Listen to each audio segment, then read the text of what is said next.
जय श्री कृष्ण चैतन्य प्रभु नित्यानंद श्री अद्वैत गदाधर शिवासादि गौर भक्त वृंद। हरे कृष्णा कृष्ण कृष्ण हरे हरे, हरे राम राम राम हरे हरे। हरे कृष्णा।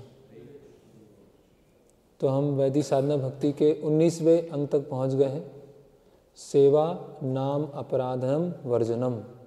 सेवा अपराध और नाम अपराध का वर्जन करना, ना करना, है ना। तो कौन से 8 चीज़ें थी पहले जो नहीं करना है। पहला था जो कृष्ण विमुख जन है उनका संग त्याग। दूसरा था अधिक शिष्यों को बनाना, अयोग्य शिष्यों को बनाना। तीसरा था अधिक मंदिरों का निर्माण करना। फिर चौथा था अधिक पुस्तकों को पढ़ना, है ना। पांचवा था अपने व्यवहार में स्पष्टवादिता, स्ट्रेट फॉरवर्डनेस इन मटेरियल डीलिंग्स, ऑर्डिनरी डीलिंग्स। फिर हानि और लाभ में संभाव होना, और देवी देवताओं का अनादर नहीं करना, और प्राणी मात्र को कष्ट ना पहुंचाना, किसी भी जीव को कष्ट नहीं पहुंचाना। तो ये 8 हमने देख लिया था। तो 18 हो चुके हैं अभी। तो अभी सेवा अपराध और नाम अपराध। तो आज हम सेवा अपराध देखेंगे और कल हम नाम अपराध देखेंगे। ये सेवा, कौन सी सेवा की बात की जा रही है? खासकर विग्रह, जो विग्रह सेवा के समय अपराध होते हैं, और सामान्यतः अर्चन में या कुकिंग में या सामान्य जो व्यवहार में छोटे छोटे सेवा अपराध होते हैं उसके बारे में चर्चा की जाएगी। तो 19वें अंक के 2 भाग हैं, सेवा अपराध और नाम अपराध। फिर सेवा अपराध में भी क्या है? 32 तरह के सेवा अपराध हैं। पहले 32 हैं और फिर 32 हैं, है ना। तो सेवा अपराध में भी क्या है? 64 अलग अलग तरह के अपराध हैं। तो एक एक करके हम पढ़ेंगे और जहाँ आवश्यकता होगी उसको फिर हम डिस्कस करेंगे।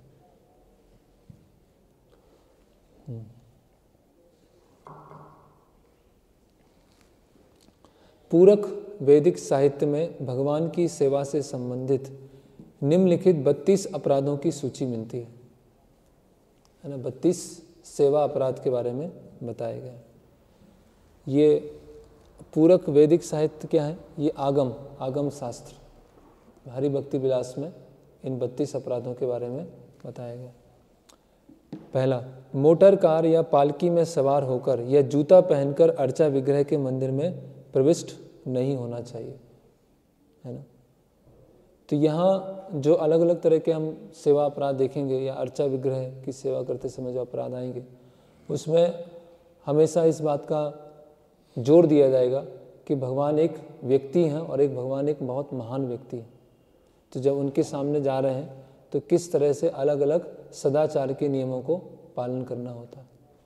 तो मंदिर में जूता पहनकर, पालकी में, है ना, मोटर कार, इस तरह से मंदिर में प्रविष्ट नहीं होना। मतलब अपनी जो उपाधियां हैं, अपनी जो पहचान है, उसको छोड़कर मंदिर में प्रविष्ट होना। जूता मतलब हमारी उपाधि।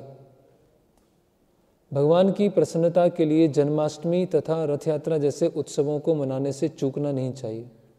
जो भी उत्सव आए, अब इसमें चाहे मंदिर के भक्त हों या मंदिर से बाहर रहने वाले, मंदिर से जुड़े हुए भक्त हैं, ये सबके लिए नियम है।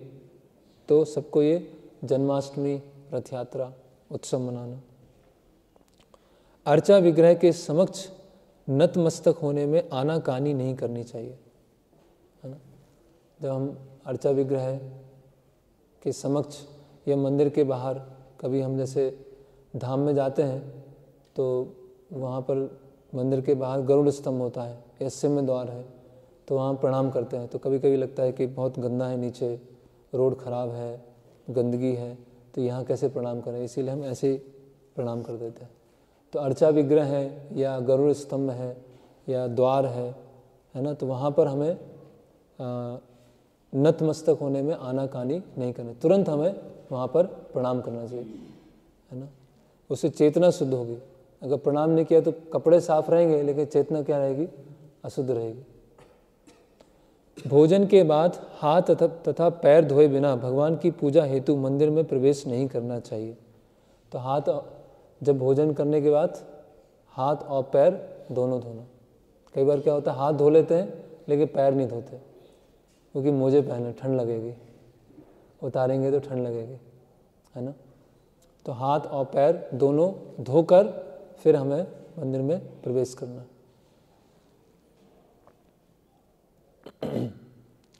दूषित अवस्था में मंदिर में प्रवेश नहीं करना चाहिए। जैसे किसी की मृत्यु हो गई घर में, तो उस समय कुछ दिनों तक मंदिर फिर नहीं आना चाहिए।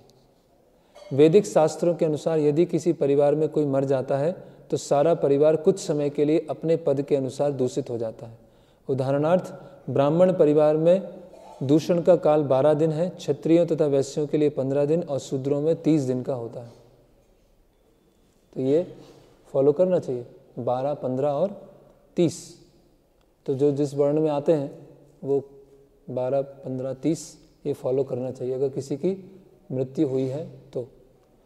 और इसमें ऐसा आता है कि जो घर में विग्रह सेवा होती है, अर्चा विग्रह, उनकी सेवा जिस घर में मृत्यु हुई है फिर वो सेवा नहीं करते, है ना।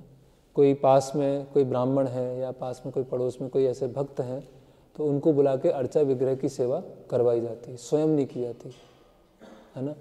तो इसीलिए हम देखते हैं कि पहले तो ऐसा सिस्टम होता था कि सब साथ में संयुक्त परिवार है या आसपास भी बहुत सारे लोग रहते थे। तो अगर किसी के यहाँ किसी बच्चे का जन्म हुआ है या किसी की मृत्यु हुई है तो क्या है, पास में जो है वो लोग सेवा करते थे और चले जाते थे, है ना। तो अभी इसीलिए कलयुग में अर्चा विग्रह युग धर्म नहीं है, क्योंकि अर्चा विग्रह कर ही नहीं पाएंगे, इतने सारे उसमें नियम हैं। तो पिक्चर है जो फोटो रखते हैं उसमें हम ऑफरिंग कर सकते हैं भगवान को, लेकिन अर्चा विग्रह की सेवा बिल्कुल नहीं की जाती। दूषण के समय पर किसी बच्चे का जन्म हुआ है या किसी की मृत्यु हुई तो उस समय ये दूषण का काल होता है, इसको हमें भक्तों को भी फॉलो करना चाहिए। और पिक्चर है तो पिक्चर में हम भगवान को भोग ऑफर कर सकते हैं। एक हाथ से नमस्कार नहीं करना चाहिए, एक हाथ से ऐसे, है ना। जब भगवान को प्रणाम कर रहे हैं तो जो हमारी जप माला है वो ऐसे पीछे है और ऐसे हम प्रणाम कर रहे हैं, तो वो नहीं होना चाहिए, है ना। और जब हम प्रणाम करें तो जप माला में से हाथ निकाल लें और जप माला को हाथ में लें और फिर प्रणाम करें। ऐसा नहीं कि जप माला के अंदर हमारा हाथ है और दूसरा हाथ है और हम ऐसे झुक के प्रणाम कर रहे हैं, तो वो सही प्रणाम करने का सिस्टम नहीं है। लिखा है इसमें, एक हाथ से नमस्कार नहीं करना चाहिए। श्री कृष्ण के समक्ष परिक्रमा नहीं करनी चाहिए। मंदिर की परिक्रमा करने का नियम यह है कि अर्चा विग्रह के दाहिने हाथ से परिक्रमा प्रारंभ करके मंदिर के बाहर प्रतिदिन कम से कम 3 परिक्रमाएं की जाए। 3 परिक्रमा करना चाहिए मंदिर की, ठीक है। और किस समय परिक्रमा नहीं करना चाहिए? जब भगवान के पट बंद हो या भगवान को भोग लग रहा हो या भगवान का श्रृंगार चल रहा हो, तो उस समय परिक्रमा नहीं करनी चाहिए। कई बार होता है बाहर से लोग आते हैं, दर्शन बंद होते हैं तो परिक्रमा वो चालू कर देते हैं, तो भगवान के लिए क्या है, वो डिस्टर्बेंस है। भगवान कुछ कार्य में है और उस समय हम प्रणाम करेंगे या उस समय हम परिक्रमा करेंगे तो वो भगवान के लिए क्या है, एक डिस्टर्बेंस। अर्चा विग्रह के समक्ष अपने पांव नहीं फैलाना चाहिए। पांव तो किसी के सामने नहीं फैलाना चाहिए, है ना। पांव फैला के बैठना वो तो एक क्या है, एक बहुत असभ्य है ना। कोई बड़े हैं या आदरणीय है तो उनके सामने पांव फैला के बैठे हुए हैं तो वो क्या है, एक असभ्यता का प्रतीक है।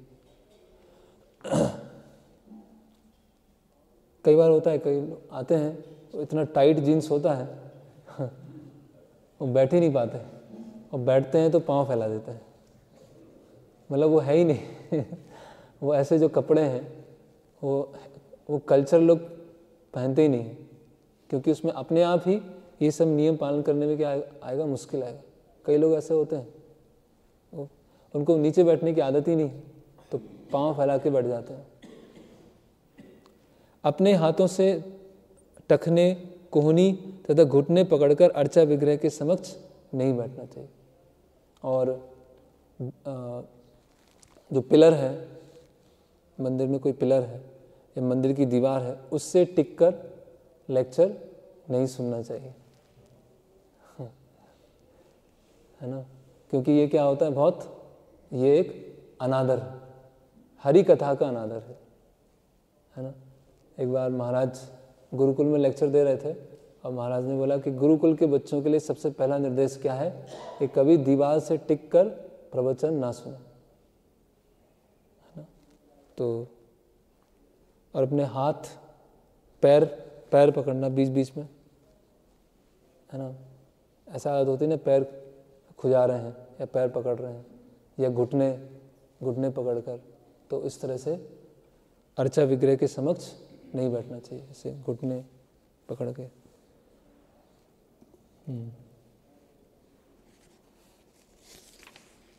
अर्चा विग्रह के समक्ष लेटना नहीं चाहिए, ऐसा नहीं सो गए। One should not lie down before the deities of Krishna. अर्चा विग्रह के समक्ष प्रसाद ग्रहण नहीं करना चाहिए। तो अगर वो कोई प्रसाद मिला है तो साइड में आके प्रसाद लेना चाहिए। चरणामृत ले सकते हैं अर्चा विग्रह के समक्ष, चरणामृत का नियम है कि आपको चरणामृत मिला और आपने तुरंत उसको ले लिया, उसमें अपराध नहीं है।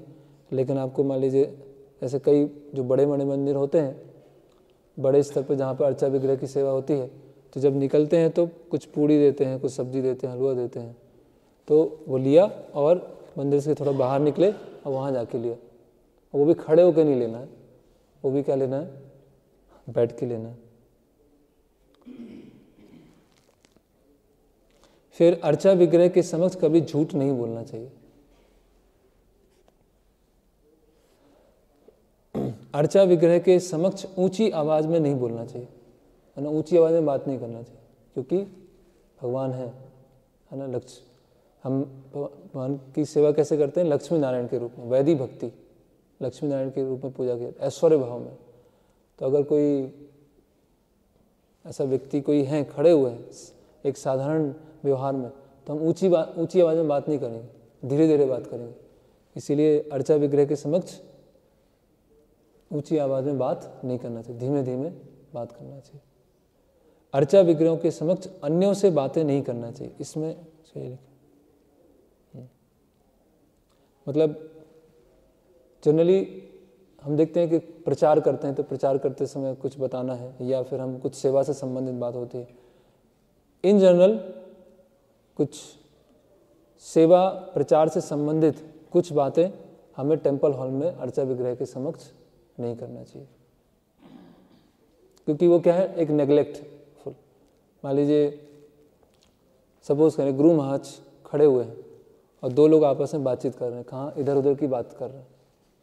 महाराज सामने बैठे हुए हैं, महाराज सामने खड़े हुए हैं और दो तीन भक्त हैं वो आपस में इधर उधर की बात कर रहे हैं, तो वो क्या कहलाएगा, वो हम एक अवहेलना कर रहे हैं, एक हम निगलेक्ट कर रहे हैं। तो अगर भगवान स्वयं है तो फिर हम भगवान की सेवा से संबंधित या प्रचार से संबंधित बात कर रहे हैं तो ठीक है, अन्यथा और कुछ हमें बात नहीं करना चाहिए। अर्चा विग्रह के समक्ष रोना या चिल्लाना नहीं चाहिए।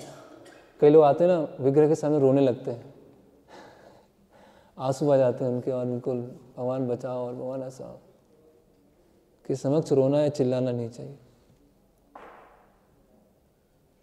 एक पहले कोई आते थे तो जब करते थे रोने लगते थे और पूरे उनके चेहरे के एक्सप्रेशन चेंज हो रहे हैं और आंसू आ रहे हैं, तो ये सब करने की आवश्यकता नहीं है।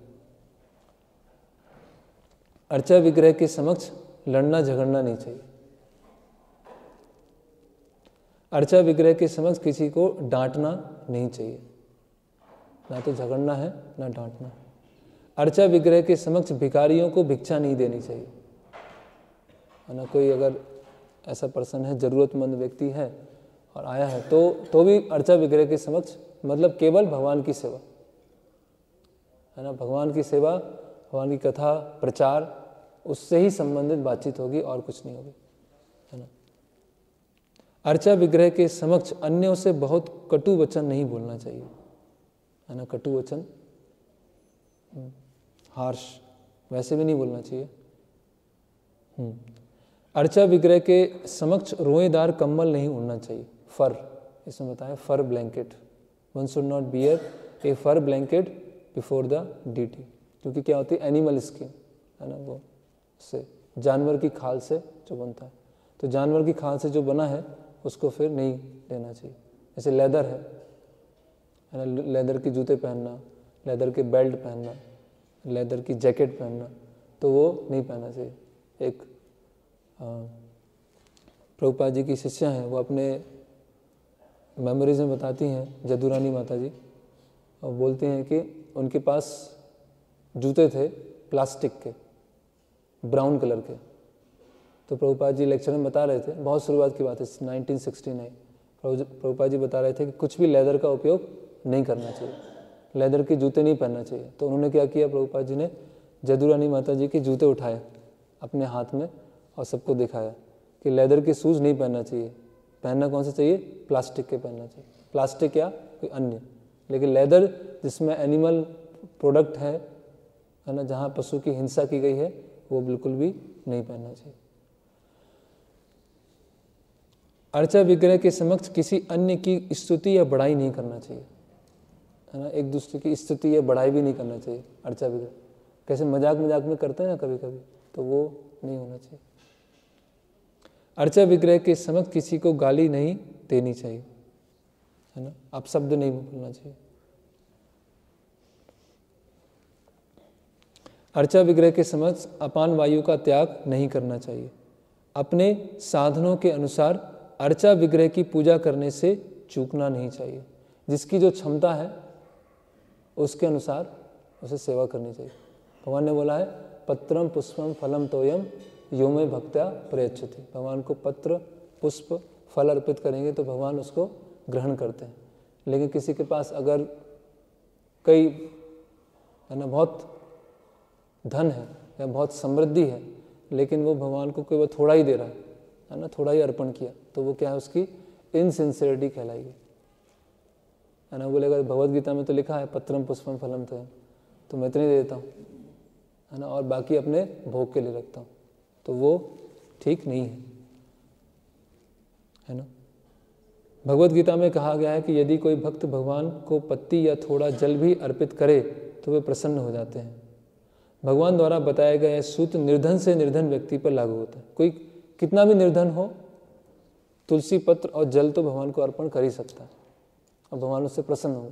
और जिसके पास जैसी क्षमता है उसके अनुसार फिर भगवान को वस्तुएं अर्पित कर सकता है ना। और हम देखते हैं कि कोई भी वस्तु जो है जब घर में आती है तो पहले हमें भगवान को अर्पण करना चाहिए। कोई वस्तु घर पर या मंदिर में तो अधिक क्या होता है, हमें भगवान को अर्पित करने। कुछ चीज़ें हैं जो भगवान को अर्पित नहीं की जाती है, जैसे आयुर्वेदिक मेडिसिन है, अभी वो तो अर्पित नहीं करेंगे। कुछ हम मेडिसिन लेके आ रहे हैं तो वो अर्पित नहीं किया जाती। अन्यथा कोई पहनने की चीज़ है ना, धोती कुर्ता है, शॉल है, कुछ भी लेके आ रहे हैं, सबसे पहले क्या होना चाहिए, भगवान को अर्पित होना चाहिए, है ना।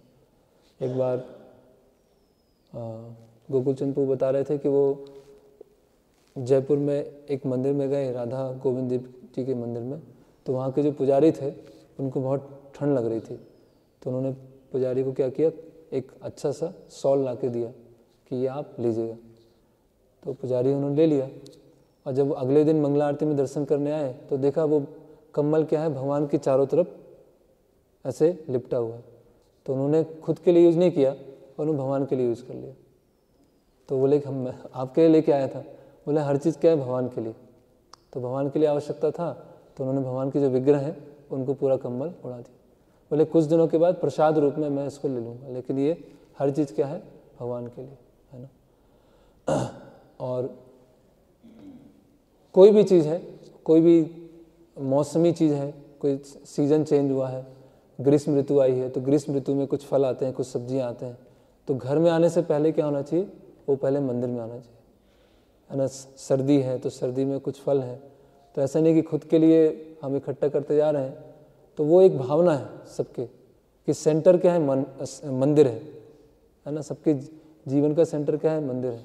तो अभी सर्दियाँ आई तो सर्दी में कुछ ऐसी सब्जियां हैं जो सर्दी में उगती है, या ऐसे फल हैं जो सर्दियों में आते हैं, तो सबसे पहले क्या है वो हम मंदिर लेके आते हैं, उसके बाद फिर हम घर में उपयोग करना चालू करते हैं। तो ये पहले सबके अंदर भावना थी है। और हम द्वारिका में देखते हैं, द्वारिका में जो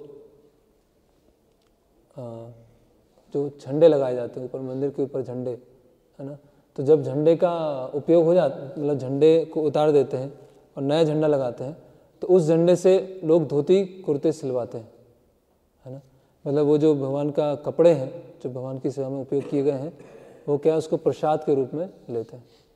ऐसा बताया जाता है जैसे जो भगवान के भक्त थे उद्धव, भगवान के उतरे हुए कपड़े स्वयं पहनते थे, तो वो भी जो पुजारी है उसी भाव में वही इस तरह से करते हैं कि जो भी वहाँ पर फ्लैग्स हैं, जो भी कपड़ा अर्पित किया जाता है उसको वो लेके खुद सिलवाते हैं और वो उसको प्रसाद के रूप में पहनते हैं। तो कहने का मतलब क्या है कि अपने साधनों के अनुसार अर्चा विग्रह की पूजा करने से चूकना नहीं चाहिए, है ना, अवसर ढूंढना चाहिए कि कैसे हम अर्चा विग्रह के लिए कुछ ना कुछ हम अर्पण करें। माइजर नहीं होना चाहिए ना, कंजूस कृपण नहीं होना चाहिए, है ना, कि भगवान के लिए कुछ थोड़ा दे दिया और खुद अपने लिए रख लिया।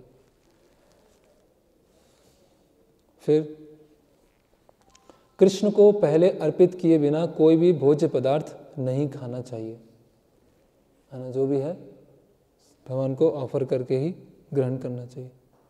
ऋतु के अनुसार कृष्ण को ताजे फल तथा अन्न अर्पित करने से चूकना नहीं चाहिए। तो सीजनल फ्रूट्स, सीजनल वेजिटेबल्स, वो क्या है अर्पित करना चाहिए। भोजन बन जाने के बाद जब तक उसे अर्चा विग्रह को अर्पित ना किया जाए तब तक उसे नहीं देना चाहिए, जब तक ऑफरिंग ना हो जाए।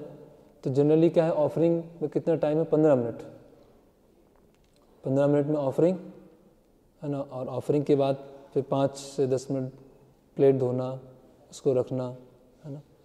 तो जब प्लेट धुल गया और जो प्रसाद है बाकी का जो भोग था उसमें मिक्स हो गया, उसके बाद फिर सर्विंग में जाना चाहिए। ऐसा नहीं प्लेट आ गया उसके बाद सबने अपने अपने उसमें निकालना चालू कर दिया। पूरा ऑफर होके आया और प्रसाद बाकी के जो भोग है उसमें मिक्स हुआ, प्लेट धुल गई, प्लेट को रख दिया और फिर ट्रांसफ़र चालू हुआ। उसके बाद जो ट्रांसफ़र वेसल है उसमें दिया और फिर सर्विंग चालू। कहीं कहीं प्रभुपाद जी ने, जैसे कोई ऐसी इमरजेंसी कंडीशन होती है कि कोई गेस्ट आए हैं मंदिर में और वहाँ देना आवश्यक है, तो प्रभुपाद जी ने कहा है कि अगर प्लेट ऑल्टर में पहुँच गई और आपने मंत्र पढ़ दिए और घंटी बजा दी तो भगवान ने ग्रहण कर लिया। उस समय अगर ऑल्टर से निकाल के उसको धोया और उसको ट्रांसफ़र भी नहीं किया तो ऐसे कभी कभी गेस्ट को सर्व कर सकते हैं, लेकिन ये बहुत ही कुछ स्पेशल केसेस में, इमरजेंसीज में। तो इमरजेंसी तो रोज़ नहीं आती है या स्पेशल केस रोज़ नहीं आता है। सामान्यतः पूरा जब प्रोसीजर हो जाए उसके बाद ही तब तक उसे किसी को नहीं देना चाहिए, है ना। अर्चा विग्रह की ओर पीठ करके नहीं बैठना चाहिए, और जब मंदिर से निकले तो भी भगवान की तरफ पीठ नहीं होना चाहिए, या प्रभुपाद जी की तरफ पीठ करके बैठना, या तुलसी महारानी की तरफ पीठ करके बैठना। तो ये इस तरह से नहीं बैठना चाहिए।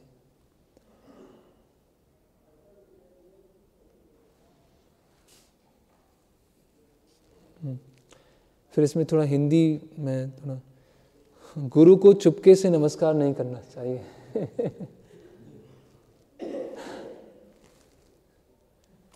मतलब जब प्रणाम करें तो उच्चारण करना, शांत नहीं करना चाहिए, मन में नमस्कार नहीं करना चाहिए। जैसे हम प्रभुपाद जी को प्रणाम करते हैं तो बोलते हैं नमो ओम विष्णुपादाय कृष्ण पृष्ठाय भूतले श्रीमते भक्ति वेदांत स्वामी थी, तो उच्चारण करना है, मन में नहीं करना है। जब हम जो विग्रह हैं उनको प्रणाम कर रहे हैं तो जो भी प्रणाम मंत्र है वो हमें उच्चारण करना है, उसको मन में नहीं बोलना है।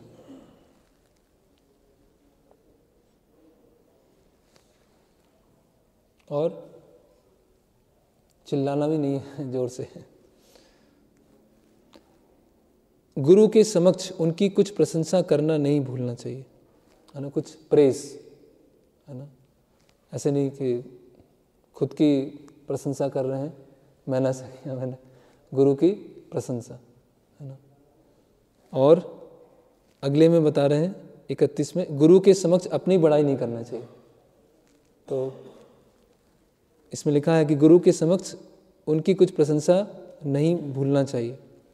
तो कई लोगों को डाउट ना रह जाए कि खुद की प्रशंसा कर सकते हैं क्या, तो उसके लिए रूप गोस्वामी बोले खुद की बड़ाई गुरु के सामने नहीं करना चाहिए, है ना। तो जैसे हम कभी डिवोटीज के सामने जाते हैं तो जनरली क्या होती, खुद का ही बड़ाई करते रहते हैं, ये किया मैंने, ये किया मैंने, ये किया, खुद का बड़ाई चलता। तो अच्छा है कि गुरु की प्रशंसा करना चाहिए। अर्चा विग्रह के समक्ष देवताओं का उपहास नहीं करना चाहिए, देवताओं की निंदा नहीं करना चाहिए, है ना। ओके, फिर यह 32 अपराधों की सूची है। इनके अतिरिक्त अपराधों की बहुत बड़ी संख्या है जिनका उल्लेख वराह पुराण में हुआ है। वे इस प्रकार से हैं। अंधेरे कमरे में अर्चा विग्रह को नहीं छूना चाहिए, है ना। लाइट चली गई है और उस समय अर्चा विग्रह को नहीं छूना चाहिए। क्या होगा, अंधेरे में जाएंगे और स्पर्श करेंगे तो क्या होगा, क्या हो सकता है, हो सकता है आंख को टच कर दिया हमने, मुख को टच कर दिया, पता नहीं चला ना कहाँ हमें विग्रहों को स्पर्श करना था, कैसे ड्रेसिंग करना था। तो जैसे कोई व्यक्ति है, अंधेरा हो गया एकदम से रूम में और हम जाएंगे तो इधर उधर टच हो सकता है। तो भगवान क्या है, भगवान के साथ एक बहुत ही आदर की भावना से, बहुत रिस्पेक्ट की भावना से भगवान के पास में जाना है।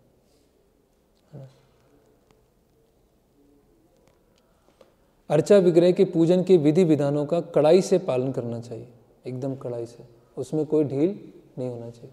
अर्चा विग्रह की सेवा करने में प्रभुपाद जी ने कहा है कि 2 चीज़ें हमेशा ध्यान रखना चाहिए, एक तो समय पर पंक्चुअलिटी और स्वच्छता। ये अर्चा विग्रह की सेवा करने में सबसे महत्वपूर्ण नियम कि एकदम हर चीज़ टाइम पे होना चाहिए और साफ सफाई में किसी भी तरह का कोई कॉम्प्रोमाइज़ नहीं होना चाहिए, है ना। ऐसा नहीं कि तेल फैला हुआ है, कपड़े उधर उधर पड़े हुए हैं, भोग और प्रसाद मिक्स हो रहा है, प्रसाद भोग पास में रखा हुआ है ना। हम देखते हैं कि कई बार ऐसे हाउस प्रोग्राम में जाते हैं तो उस समय जब अर्चा जहाँ पर भगवान की सेवा होती है तो वो जो जिसको हम देख रहे हैं वो तो एकदम साफ़ सुथरा होता है, कोने में गंदगी है, ये आसपास गंदगी है, ऊपर जाला लगा हुआ है ना, ये पंखा है पूरा काला पड़ गया क्योंकि वो उसकी सफाई नहीं की गई। तो इस तरह से अर्चा विग्रह की सेवा में किसी भी तरह की ढिलाई नहीं होना चाहिए। कभी कभी ऐसा इतना घोर तमोगुण होता है कि जो फोटो होता है उसके पीछे जाला लगा होता है, फोटो है और उसके पीछे जाला है ना। ये फूल ऐसे ऑफर कर दिए और फूल अगले दिन भी रखे हुए, अगले दिन दोपहर तक रखे, अगले दिन शाम तक रखे। तो इस तरह से अर्चा विग्रह में निगलेक्ट नहीं होना चाहिए।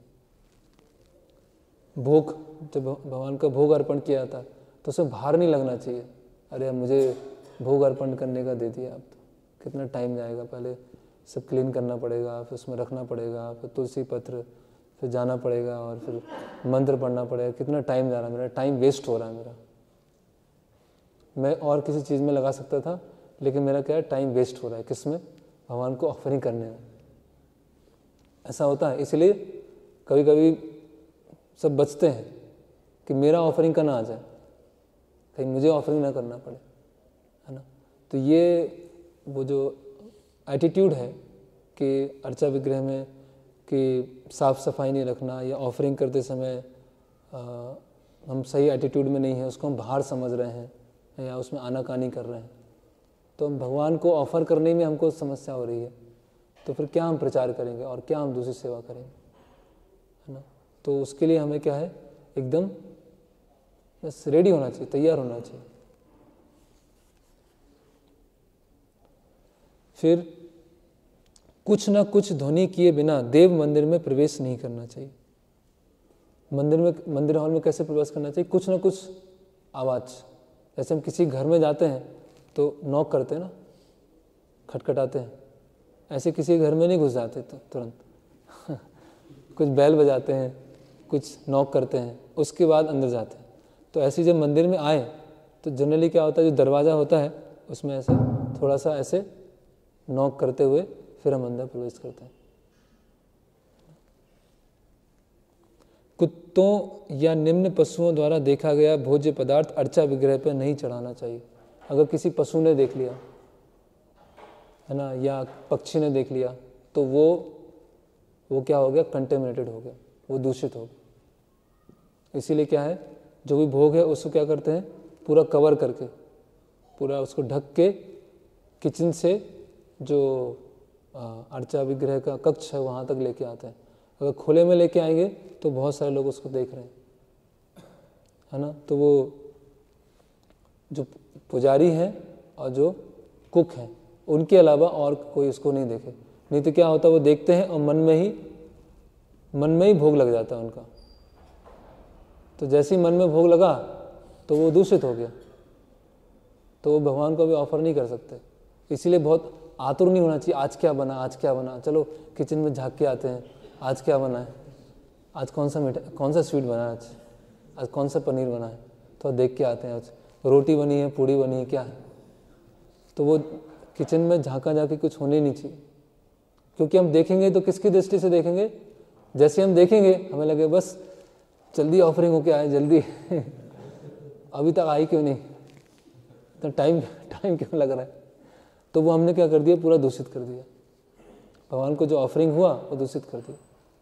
इसीलिए बच्चे लोग किचन में प्रवेश करना, या जिनकी किचन में सेवा नहीं है वो किचन में प्रवेश करना और बार बार उसको झांकना, बार बार देखने आना, तो ये एकदम पूरी तरह से निषेध होना चाहिए। नहीं तो क्या होगा, पूरा ऑफरिंग जो पूरा भोग क्या है वो खराब हो गया, फिर भगवान को वो ऑफर कैसे होगा भगवान। और क्या बन रहा है वो भी सबको जानने की आवश्यकता नहीं है कि आज क्या बन रहा है फीस्ट में। कुछ लोगों को पता रहता है, कुक है, और बाद में जो पुजारी उनको पता चल जाता है। पूजा करते समय मौन भंग नहीं करना चाहिए, है ना। चुपचाप जब हम अर्चा विग्रह की अंदर सेवा कर रहे हैं तो चुपचाप, है ना, साइलेंट रह के करना चाहिए, खासकर जब अर्चा विग्रह कक्ष में है, क्योंकि हम बोलेंगे तो एक तो वो जो सेवा का जो फोकस है वो हट जाएगा, और दूसरा क्या होगा कि हम वो लार सलाइवा वो भी आ सकती है बोलने में, तो उससे क्या हो जाएगा और अपराध हो सकता है।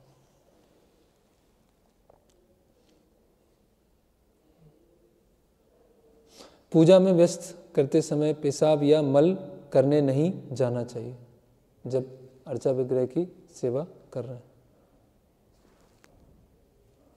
और एक्चुअली ये चीज़ उसके लिए बताया है, एक बार एक भक्त बता रहे थे कि जब लेक्चर चल रहा हो तो उस समय भी इन कार्यों के लिए नहीं जाना चाहिए बीच में उठ के, क्योंकि हरि कथा सुनना और अर्चा विग्रह की सेवा करना दोनों क्या है, इस समान स्तर पे।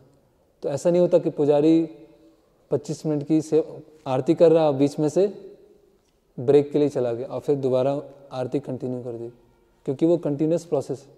तो इसी तरह जब लेक्चर सुन रहे हैं तो उस तरह से प्रिपेयर होके आए कि बीच में हमको उठ के नहीं आना पड़े, मतलब हम बैठे तो बैठ गए बस, फिर जब अंत होगा तो ही हमें फिर वहाँ से उठ के जाना, क्योंकि वो भी क्या है, एक जैसे अर्चन एक नवदा भक्ति का अंग है, उसी तरह से श्रवण भी क्या है, नवदा भक्ति का अंग है। तो इस तरह से हमारा, इसीलिए गुरुकुल में क्या होता है कि लंबे समय तक लेक्चर चला, लोगों को आदत हो जाती है बैठने की कि बैठ के सुनना है, लेकिन वो अभी क्या है, हैबिट चली गई, तो बीच में फिर उठ के चले जाते हैं, लेकिन वो अच्छा नहीं है। कुछ फूल चढ़ाए बिना धूप दान नहीं करना चाहिए। अगरबत्ती जब भी ऑफर कर रहे हैं तो फूल भी साथ में होना चाहिए, केवल अगरबत्ती ऑफर नहीं करना, ये भी नियम। सुगंधित रहित व्यर्थ फूलों को अर्पित नहीं करना चाहिए।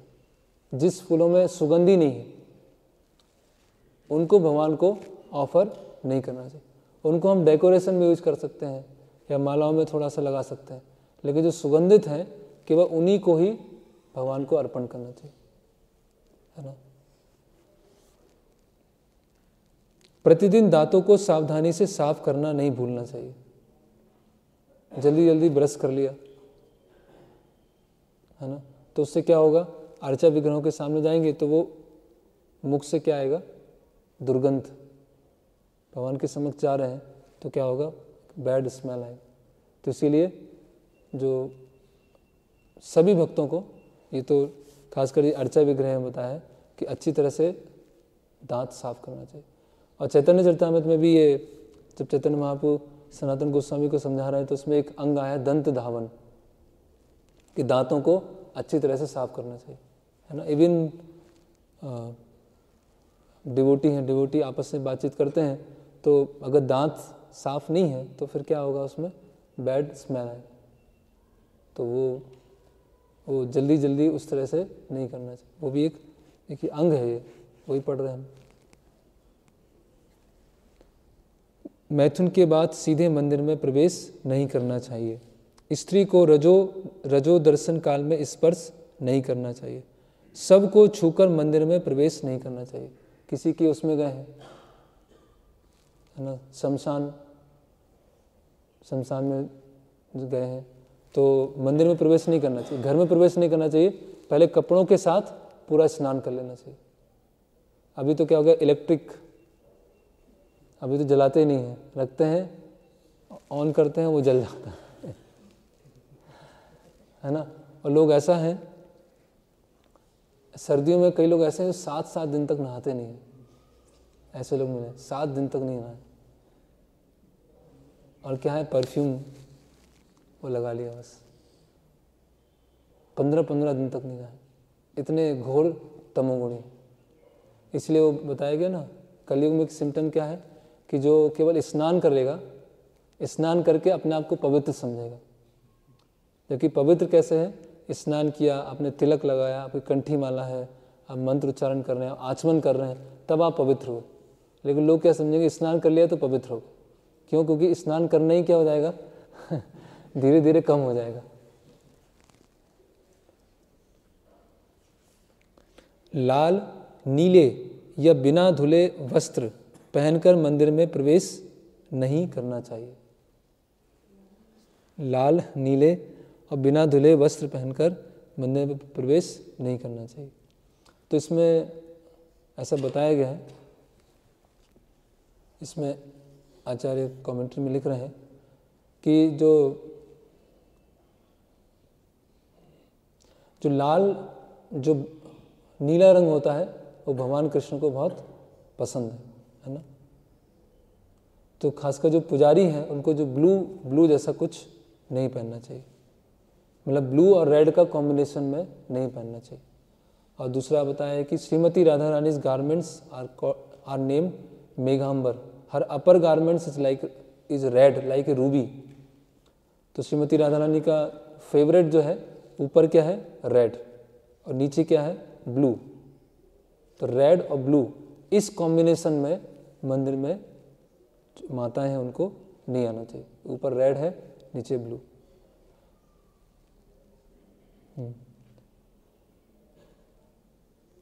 ये इसमें आचार्य कमेंट्री में लिखा। और जो पुजारी है उनको भी ये रेड ब्लू का कॉम्बिनेशन नहीं होना चाहिए। क्यों? क्योंकि रेड जो है श्रीमती राधा रानी का जो फेवरेट है और ब्लू जो है भगवान कृष्ण का फेवरेट है, ऐसा बताया गया इसमें। सब देखने के पश्चात मंदिर में नहीं प्रवेश करना चाहिए। सब देखने के बाद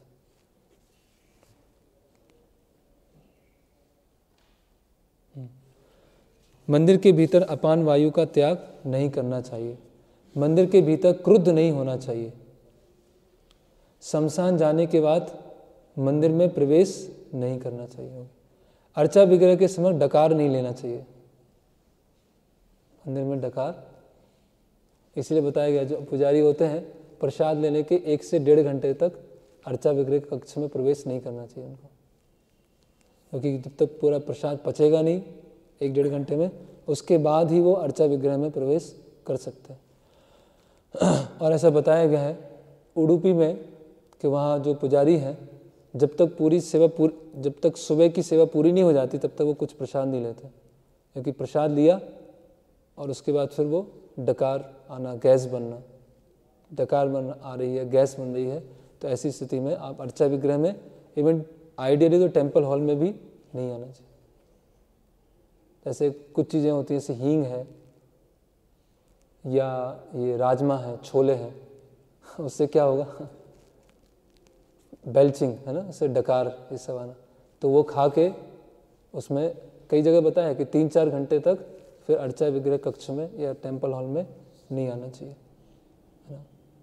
तो ये बहुत सब इम्पोर्टेंट है, क्योंकि यस डकार है या गैस है तो उस ऐसे कुछ हो रहा है और उसमें हम अर्चा विग्रह के समक्ष हैं या टेम्पल हॉल में हैं, तो वो क्या एक अपराध है ना।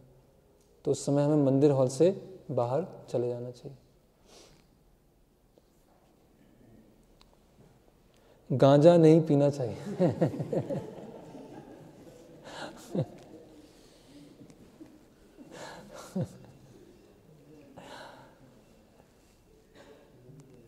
अफीम या अन्य नशीली वस्तुओं को ग्रहण नहीं कर, ऐसा नहीं कि अर्चा विग्रह के समय कभी नहीं पीना चाहिए, ऐसा नहीं अर्चा विग्रह सेवा में गांजा नहीं पिएंगे बाकी तो गांजा चल जाएगा।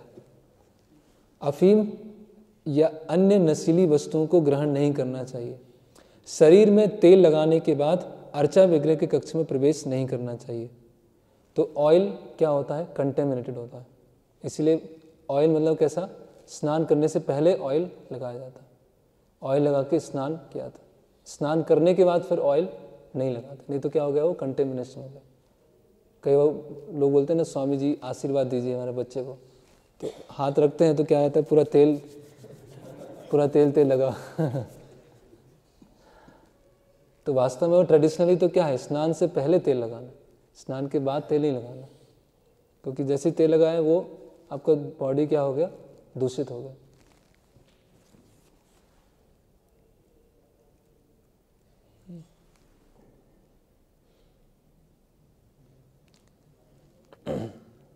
भगवान की श्रेष्ठता बतलाने वाले शास्त्र के प्रति अनादर नहीं होना चाहिए, है ना।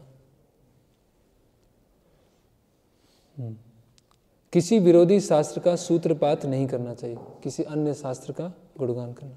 अर्चा विग्रह के समक्ष पान नहीं खाना चाहिए। हम देखते हैं जैसे नाथ द्वारा है तो वहाँ पर भगवान को ऐसे पान भी ऑफर होता है, तो वो पान हम प्रसाद के रूप में नहीं ले सकते। कोई भक्त शायद पूछ रहे थे कि पान जो प्रसाद के रूप में आता है वो लेना चाहिए कि नहीं, वो भगवान के लिए, वो हम पान ग्रहण नहीं करते। गंदे पात्र में रखे फूल को नहीं चढ़ाना चाहिए। कैसे कोई कंटेमिनेटेड पात्र है या कपड़ा है, वहाँ पे फूल रखे हुए हैं, तो ना तो उसकी माला बननी चाहिए, ना वो भगवान को ऑफर होना चाहिए। और खासकर कुकिंग करते समय या माला बनाते समय हमें बात भी नहीं करना चाहिए, क्योंकि कुकिंग कर रहे हैं तो वो जो लार है या माला बना रहे हैं तो वो उसमें क्या है, फूल पर ये जो भोग है उस पर जाने की संभावना है, तो वो हमें बिल्कुल नहीं करना चाहिए। बिना आसन के फर्श पर बैठकर भगवान की पूजा नहीं करना चाहिए। तो आसन, भोजन और भजन, उसमें दोनों में क्या होना चाहिए, आसन होना चाहिए। जब अर्चा विग्रह की सेवा कर रहे हैं तो भी आसन होना चाहिए, और जब प्रसाद ले रहे हैं तो भी आसन होना चाहिए। डायरेक्ट जमीन पर हमें नहीं बैठना चाहिए। पूरी तरह स्नान किए बिना अर्चा विग्रह का स्पर्श नहीं करना चाहिए। मंत्र स्नान नहीं कि कलयुग का स्नान कर लिया। अपने मस्तक पर 3 रेखाओं का तिलक नहीं लगाना चाहिए, ऐसे त्रिपुंड्र। हाथ और पांव धोए बिना मंदिर में प्रवेश नहीं करना चाहिए। तो जो भी बाहर से आते हैं तो हाथ पैर धोकर फिर मंदिर में प्रवेश करना चाहिए।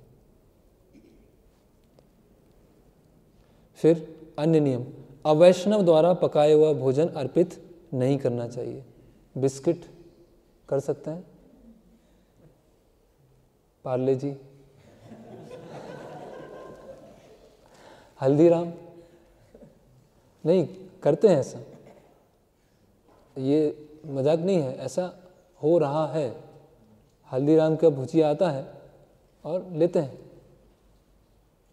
बिस्किट आती हैं ऑफर करते हैं, चॉकलेट आती है ऑफर करते हैं और प्रसाद के रूप में लेते हैं। क्योंकि बी प्रैक्टिकल होना है ना हमको, प्रैक्टिकल के नाम पे कुछ भी हो सकता है, प्रचार करना है, इतना सब सेवाएं हैं, तो कैसे बनेगा? लोगों को जोड़ना भी है, तो हम भुजिया भी लेके आएंगे और सब, है ना, और बिस्किट भी लेके आएंगे और ऑफ़र करेंगे।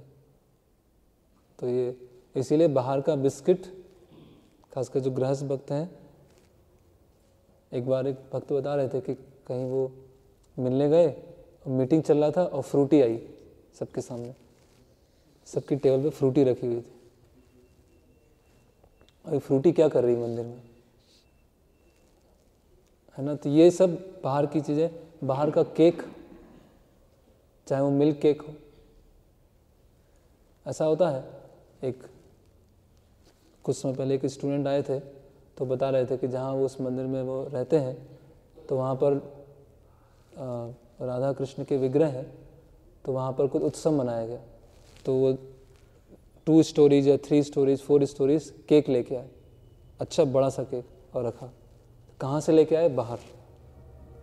बाहर कोई बेकरी की शॉप होगी, वहाँ से वो लेके आए और राधा कृष्ण को अर्पण किया और सबको वितरित किया गया। तो ये कोई भी चीज़, बेकरी है, बाहर से जो भी अन्न है, वो बिल्कुल भी निषेध है। और ऐसा होता है, प्रचार के नाम पर धीरे धीरे चीज़ें क्या प्रवेश करने लगती है। अगर हम बोलेंगे लेकिन बच्चा तो भूखा है, बच्चे को तो बिस्किट चाहिए, बच्चे को तो कुछ चाहिए, इतने भी हमें कठोर नहीं हो जाना चाहिए, या इतने भी कट्टर नहीं बन जाना चाहिए कि कम से कम बिस्किट तो दे सकें, तो हम घर में बना सकते हैं। घर में कुछ ऐसी चीज़ बना सकते हैं, अलग अलग वैरायटी की चीज़। लेकिन बाहर से खरीद के लेके आएंगे तो हल्दीराम के वो सेव नहीं है, हल्दीराम का पाप है वो। पार्ले जी सिन वो खा रहे हैं, पाप खा रहे हैं, वो केक नहीं खा रहे हैं, भुजिया नहीं खा रहे हैं।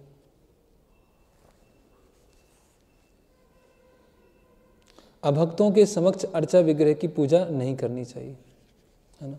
ये खासकर ये पर्सनल डीटी वर्षे में बताया है। कोई व्यक्तिगत विग्रह रखता है मंदिर में तो सभी तरह के लोग आते हैं, और साथ में बताया गया है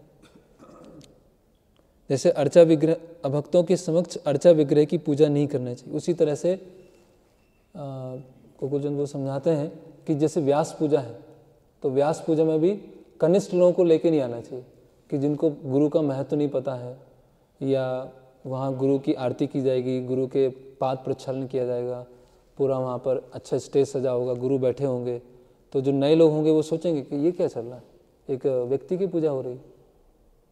तो वो क्या, ऐसे कनिष्ठ लोगों को, जैसे अभक्त हैं अर्चा विग्रह की सेवा नहीं समझ पाएंगे, उसी तरह से जो कनिष्ठ अधिकारी हैं वो इस तरह से समारोह में, व्यास पूजा में नहीं जाने चाहिए। तथा जब कोई अभक्त दिखाई पड़ रहा हो तो भगवान की पूजा में व्यस्त नहीं होना चाहिए। अभी ध्यान से सुनिएगा, पहले गणपति देव की पूजा करनी चाहिए, पहले गणपति देव की पूजा करनी चाहिए, क्योंकि वे भक्ति के मार्ग के सारे अवरोधों को दूर भगाने वाले हैं। तो चालू कर देते हैं गणपति, रूप गोस्वामी कह रहे हैं कि सबसे पहले गणपति देव उनकी पूजा करनी चाहिए। और कई लोग फिर ऐसा पढ़ के उसको फिर क्या करते हैं, पूजा करना चालू कर देते हैं। लेकिन ये सही है। तो अभी हमें जो पालन करना है उसके लिए गुरु, साधु और शास्त्र, शास्त्रों में दिया है कि गणपति पूजा होना चाहिए। साधु है, रूप गोस्वामी साधु है, उन्होंने बताया। अभी गुरु, वर्तमान गुरु मतलब प्रभुपाद, उन्होंने क्या बताया इसके ऊपर कि पूजा करनी चाहिए कि नहीं करना चाहिए। तो प्रभुपाद जी का एक, इसमें हम आगे पढ़ते हैं। ब्रह्म संहिता में कहा गया है कि गणपति भगवान श्री नृसिंह देव के चरण कमलों की पूजा करते हैं। इस तरह वे समस्त बाधाओं को दूर करने में भक्तों के लिए कल्याणकारी बन चुके हैं। इसलिए सारे भक्तों को गणपति की पूजा करनी चाहिए, है ना। तो प्रभुपाद जी का एक, इसमें एक लेटर है, वो हम देखते हैं।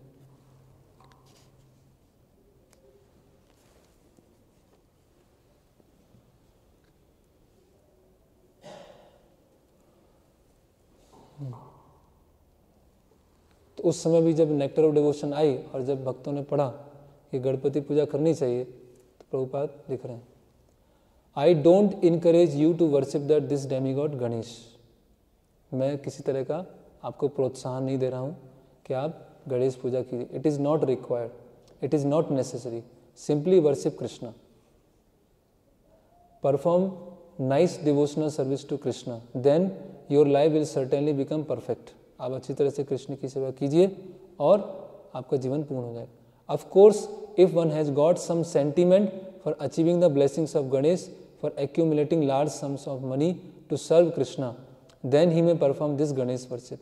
लेकिन अगर किसी को इच्छा है, कोई भावना है कि बड़े स्तर पर पैसा कमा के भगवान कृष्ण की वो सेवा करना चाहता है, तो ठीक है, आप गणेश पूजा कर सकते हैं। प्रभुपाद क्या बोले हैं, privately, not making public show.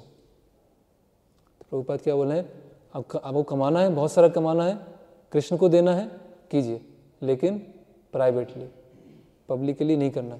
But first of all he must give me $1 lakh per month, not a single farthing less. If he can supply this amount, $1 lakh per month, then he will be allowed to do this Ganesh पूजा।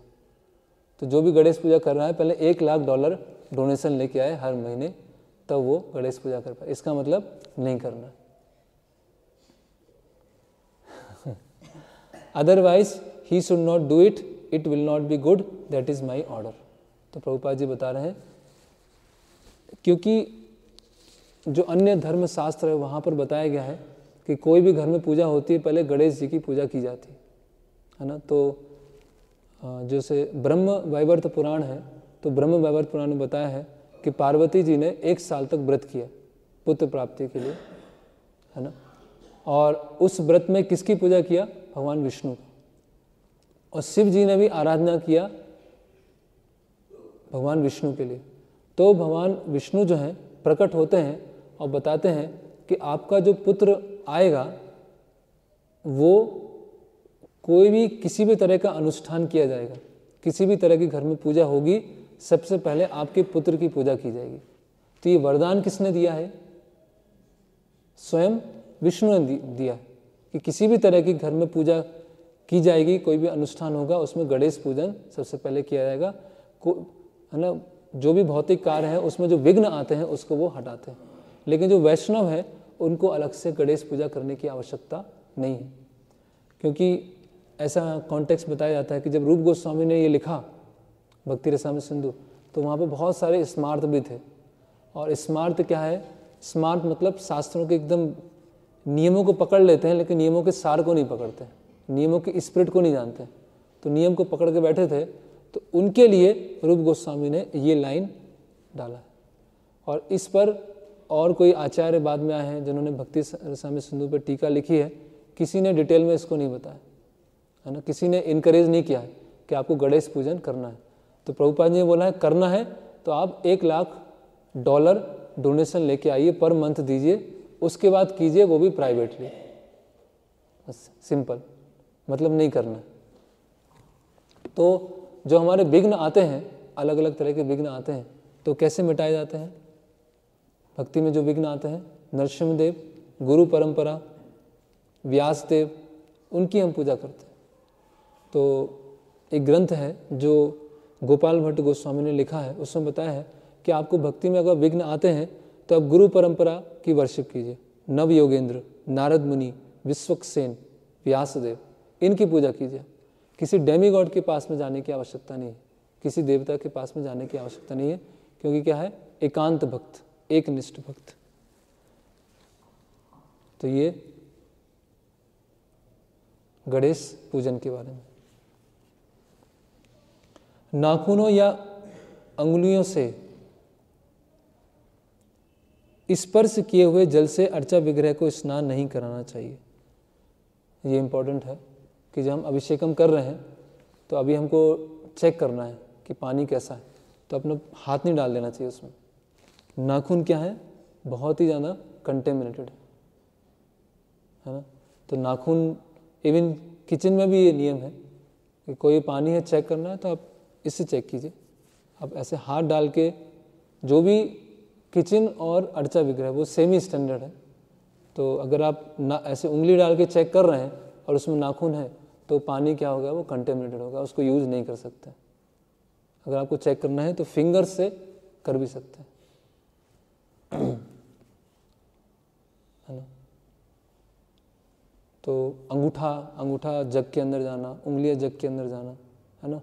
हम देखते हैं कि आधुनिक जो लोग हैं वो इस चीज़ को इतना ध्यान नहीं देते, है ना। कैसे भी लिया, हाथ जा रहा है, अंगूठा जा रहा है, उसको लिया और भगवान को या किचन में यूज करना चालू कर दिया, है ना। और सब्जी, किसी के नाखून बड़े हैं तो सब्जी छील रहे हैं नाखून से वो।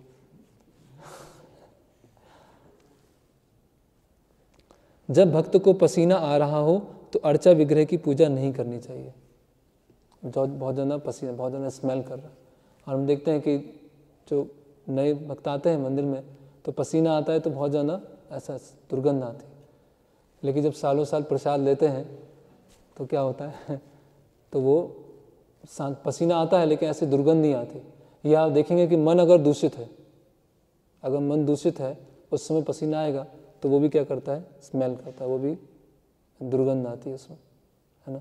तो ऐसी स्थिति में भगवान के सामने नहीं जाना चाहिए।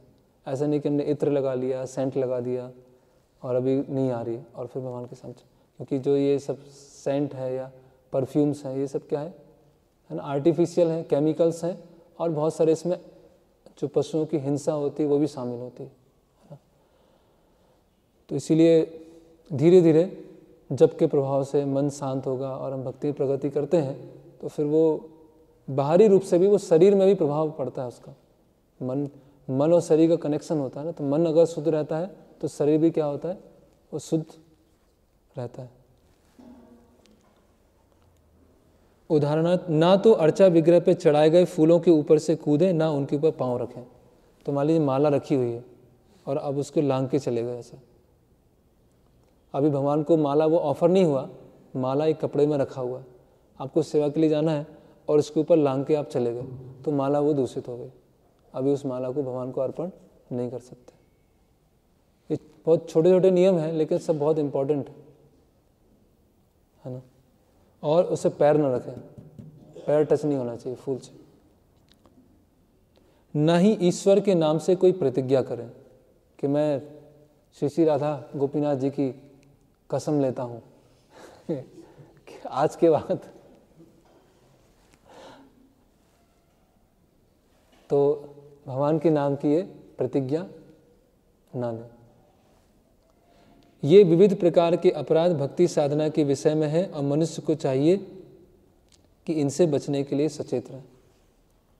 तो ये 32 और 32 ये पूरे हुए, तो ये सेवा अपराध थे सारे, अभी नाम अपराध। तो यहाँ पर बताया गया है, रूप गोस्वामी बता रहे हैं कि अगर कोई व्यक्ति बहुत ही पापी से पापी व्यक्ति है ना, तो अगर वो भी भगवान की भक्तों की शरण में आता है तो पूरी तरह से पापों से मुक्त हो जाता है। और एक सबसे महत्वपूर्ण बात क्या है, कोई भी सेवा कर रहे हो अगर उसमें हरिनाम साथ में चल रहा है तो सेवा अपराध से भी मुक्त हो जाता है।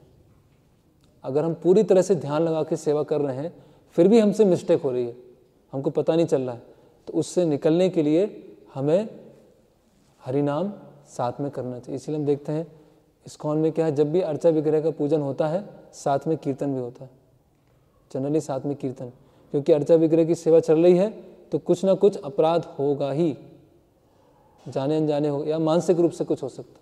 तो इसीलिए जब भी अर्चा विग्रह की सेवा हो तो कीर्तन साथ में चलना चाहिए, है ना। हरे कृष्ण कृष्ण कृष्ण हरे हरे, हरे राम राम राम हरे हरे।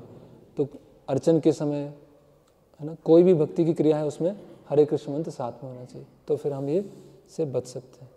और इसमें एक उसमें बैड स्मेल में एक और था कि जब बारिश के सीजन में कपड़े सूखे नहीं हैं और बदबू मार रहे हैं तो वो कपड़े पहन के टेम्पल हॉल में आना या वो कपड़े पहन के अर्चा विग्रह में जाना, तो वो भी नहीं करना चाहिए। क्योंकि क्या है, कपड़े गीले हैं, आधे सूखे हैं और स्मेल कर रहे हैं, और वो कपड़े पहन के हम आ गए और फिर वो क्या है, वो फिर उससे क्या हो जाएगा, अपराध हो जाएगा। ये सब क्यों है कि भगवान क्या है, एक व्यक्ति है। तो हमारी चेतना कितनी फाइन ट्यून है, हम कितने कॉन्शियस हैं कि भगवान है, भगवान यहाँ पे उपस्थित हैं। इसीलिए ये सभी नियमों का हमको पालन करने का प्रयास करना चाहिए। और जो नहीं कर रहा है तो उसके प्रति ऐसा नहीं कि एक घृणा की भावना या हम कठोर हैं, उसको हमको सिखाना चाहिए, उनको इनकरेज करना चाहिए कि आप भी इस स्तर पे आएँ, है ना। तो यहाँ पर हम विराम लेंगे और कल फिर हम प्रारंभ करेंगे नाम अपराध के बारे में, कि जो 10 तरह के नाम अपराध। हरे कृष्ण। किसी कोई प्रश्न है कुछ? कैसे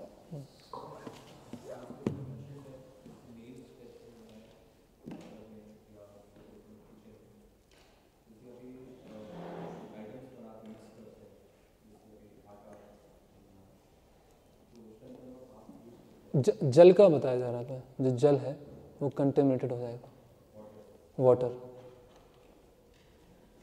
आटे लगाते समय तो यूज करना होगा, खासकर जहाँ पानी हम ऑफर कर रहे हैं या जिस पानी को हम उपयोग करने वाले हैं, तो उसमें हम जैसे हम देखते हैं कि वैसे पानी पीने का तरीका क्या है कि पानी ऊपर से पीना है। जैसे हम देखते हैं कि प्रभुपाद जी जैसे कौन बता रहे थे कि कोई प्रभुपाद जी किसी से थे, किसी मेमोरी में बता रहे थे कि मैं गया और प्रभुपाद जी क्या है ऐसे पानी पी रहे थे।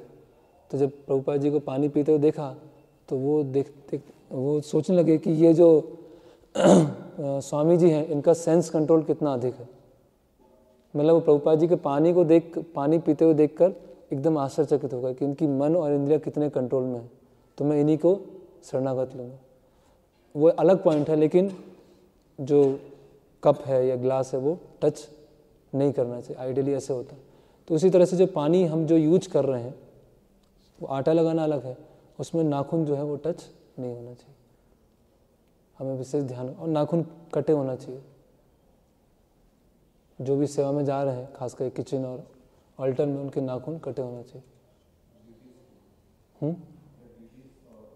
Kitchen, yes.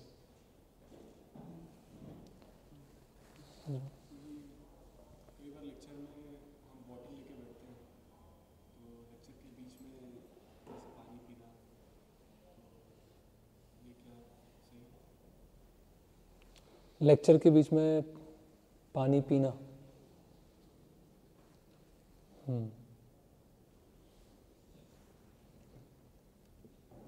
वैसे इसमें कुछ पी सकते हैं, इसमें हम कुछ अवरोध उत्पन्न नहीं कर रहे हैं। लेक्चर से उठ के जाना वो एक अवरोध है, या कुछ ऐसी क्रिया करना जिससे डिस्ट्रैक्शन है।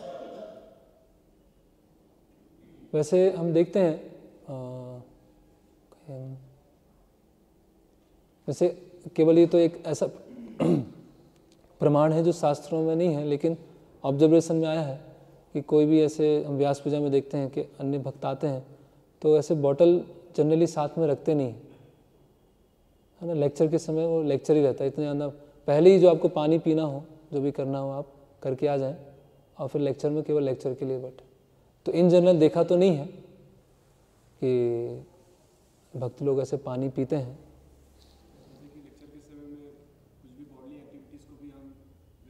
रेस्ट्रिक्ट कर देते हैं, हाँ, yes yes, yes yes yes, आसपास के लोग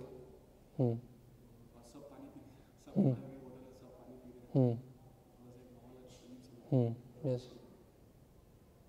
एक्चुअली वैसे ही है, अगर हम देखें कि जैसे जब डीटी वर्शिप कर रहा है कोई पुजारी, तो 25 मिनट चल रहा है तो बीच में वो पानी नहीं पिएंगे, या बीच में अल्टर से निकल के कुछ करने नहीं जाएंगे।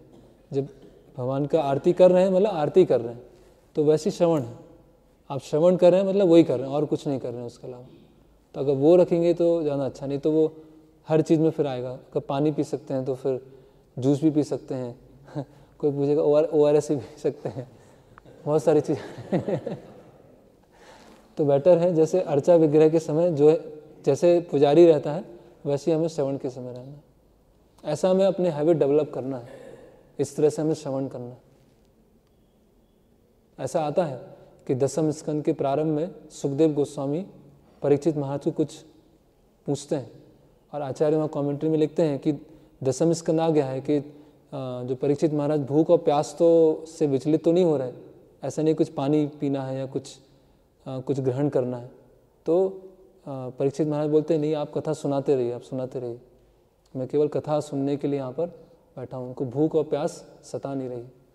तो ऐसा प्रयास करना है, मुश्किल है लेकिन संभव है।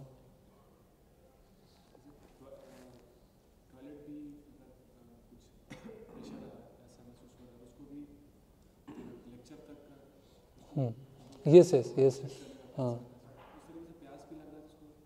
और धीरे धीरे फिर आदत हो जाएगी, हमको प्यास लग रहा है ना, लघु शंका या किसी लिए प्रेशर है, तो एक धीरे धीरे हमारी हैबिट हो जाएगी कि इस लेक्चर से पहले जो है हमको लेक्चर में मतलब लेक्चर के लिए बैठना है बस, और किसी के लिए। तो धीरे धीरे वो ऐसा हैबिट बन जाएगा।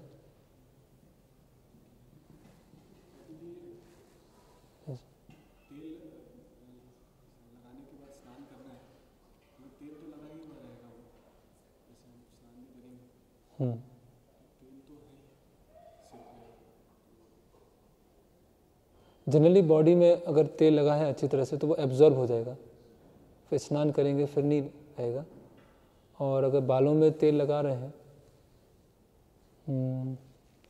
अगर अच्छी तरह से तेल लगा है तो वो जनरली वो एब्जॉर्ब कर लेता है, और फिर उसके बाद नहीं, ऐसा नहीं है कि साबुन से निकालना है।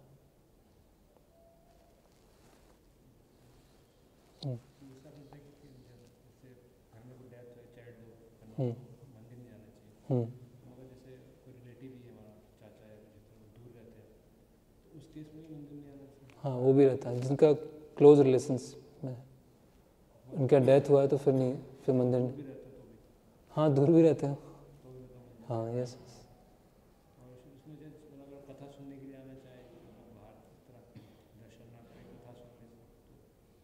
नहीं, वो बाहर बैठेगा फिर धीरे से अंदर आ जाएगा, मतलब मंदिर प्रांगण में नहीं आना चाहिए, मंदिर प्रांगण में।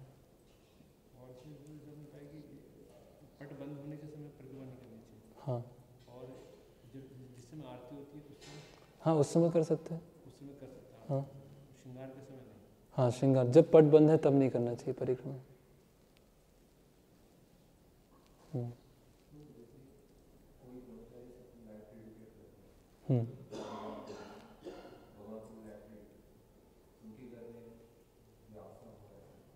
तो उनके लिए नहीं, ब्रह्मचारी जो है उनके लिए नियम नहीं है, वो तो मंदिर में ही है, वो तो सोशली क्या बोलते हैं, डेड वो सोशली डेड हो चुके हैं ब्रह्मचारी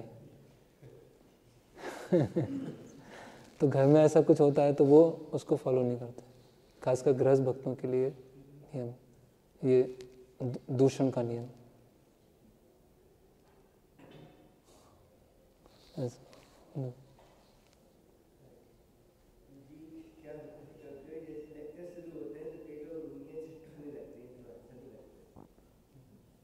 हाँ, मतलब बहुत सारे लोग कई चीज़ें करते हैं तो वो नहीं करना है, केवल हमें श्रवण करना है।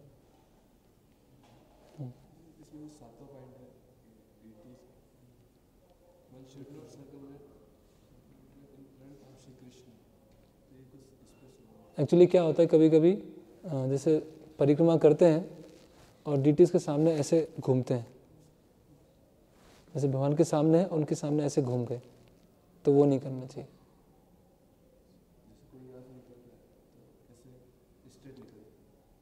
नहीं, कोई यहाँ से निकलता है और फिर वो ऐसे घूमे नहीं यहाँ पे आके, जैसे पीठ जब नृत्य करते हैं तो पीठ नहीं दिखाना। कई बार ऐसे वो सर्कल नाचते हैं ना, सर्कल में अलग अलग मुद्राएं होती हैं और पीठ दिखाते हैं, तो पीठ नहीं दिखाना है भगवान। भगवान की वैदिक भक्ति में, वैदिक साधन भक्ति में सेवा हो रही है लक्ष्मी नारायण के रूप, ऐश्वर्य भाव, तो पीठ नहीं दिखाना। तो अब भगवान के सामने घूमेंगे तो क्या भगवान को पीठ दिखा रहे हैं, इसलिए नहीं दिखाना। और ऐसे नृत्य भी नहीं करना है, अगर आगे पीछे हो रहे हैं तो पीठ नहीं आना चाहिए।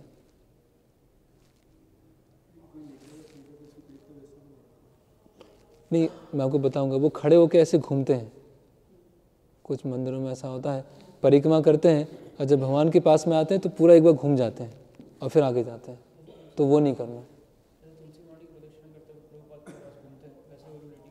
हाँ, डीटी के सामने पूरा घूम जाते हैं ऐसा।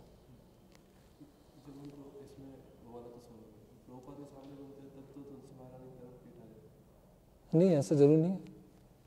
प्रभुपाद जी के सामने घूमते हैं तो तुलसी महाराज की तरफ पीठ आती है, ऐसा तो नहीं आता। हाँ, आपको बताऊँ, ऐसा जरूर नहीं कि प्रभुपाद जी घूम रहे तो तुलसी महाराज की तरफ पीठ आ ही जाएगी।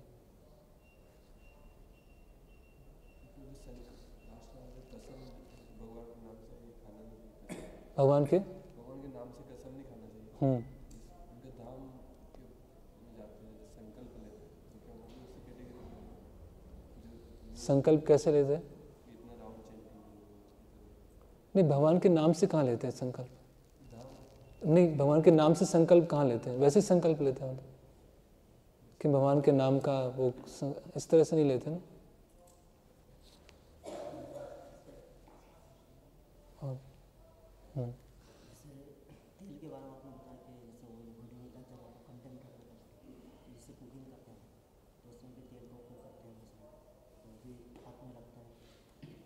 नहीं, वो तो कुकिंग के समय वो बॉडी में नहीं लगाया ना, वो तो तब वो कंटेमिनेटेड नहीं है, तब तो उसका कुकिंग का कार्य ही चल रहा है। ऐसे तो जो पुजारी हैं तो वो कुछ घी का काम कर रहे हैं, तेल का काम कर रहे हैं, तो बॉडी वो कंटेमिनेशन नहीं कहलाएगा। वो तो उस जो सेवा विधि है उसमें तेल का यूज किया रहा है। फिर तो ऐसा हो जाएगा तेल छूने ही नहीं है, फिर कुकिंग कैसे होगा? हाँ। शरीर पर, अब सिर पर।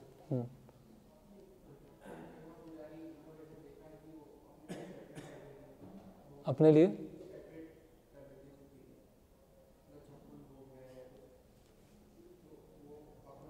नहीं, अलग से कुछ सेपरेट कुकिंग, अलग से कुछ नहीं, जो सब बन रहा है वो सब, वो जो भगवान को ऑफर होगा वो सबके लिए।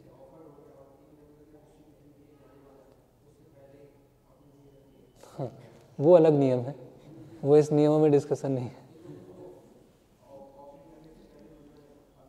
हाँ, तो वो नहीं होना चाहिए ना। उसका प्रिंसिपल के पीछे उसका सार क्या है कि जब प्रसाद को, जैसे हमने वो पढ़ा कि कुत्ते हैं या जानवर उसको ना देखें, तो किचन में जाके कोई दूसरा झांक रहा है, ये पुजारी ही जो ऑफर कर रहे हैं, जो ऑफर कर रहे हैं उन्हीं के मन में आ गया, तो वो दूषित हो गया। इसलिए चेतना क्या होना चाहिए बहुत।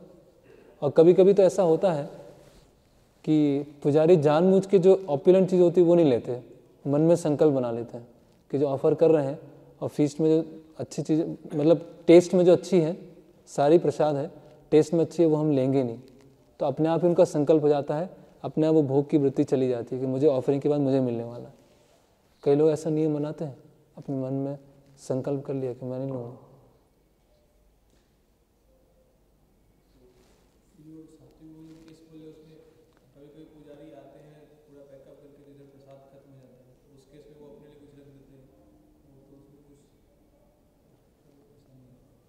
प्रसाद खत्म हो जाता है, पुजारी है वो आएंगे बाइट करके लास्ट में, जब तक प्रसाद जल्दी हो जाता है वो आते हैं बहुत लेट से, जब प्रसाद खत्म हो जाए तो बोल सकते हैं कि मेरे प्रसाद निकाल के रखना, वो तो बता सकते। नहीं तो वो तो रोज की हैबिट हो जाएगी ना कि प्रसाद खत्म हो जाएगा तो मैं निकाल लेता हूँ, वो तो रोज का हैबिट हो जाएगा। तो जो पुजारी है वो तो रोज बढ़िया घी का और सब ले रहे हैं, आप बता दीजिए, हम निकाल के रख देंगे। उससे क्या, फिर सेवा अच्छी तरह नहीं होगी, वो फ्रूटिव मेंटेलिटी आ जाएगी आप में। पुजारी सेवा कर रहा हूँ तो बढ़िया एकदम राजभोग मिलेगा, ये भोग मिलेगा, शाम को ये मिलेगा, मन में भोग लगने चालू हो गए।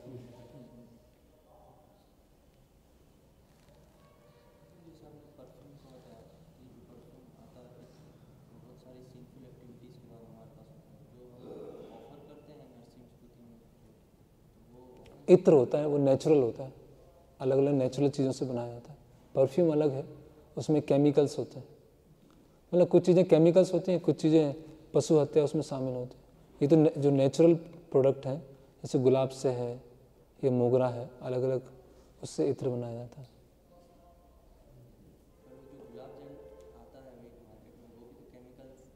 हाँ, इसीलिए उसको फिर यूज़ नहीं करते हैं, इसलिए उसमें ध्यान रखते हैं खरीदने में। जैसे इसमें एक आने वाला अर्चा विग्रह में कि सावधानी से चुन के अर्चा विग्रह के लिए वस्तुओं को संग्रह करना, अच्छी तरह से चुन चुन के कि ये सही है कि नहीं है, ये शुद्ध है कि नहीं है, एक केमिकल तो नहीं है, नेचुरल है, तो वो भी एक नियम आएगा।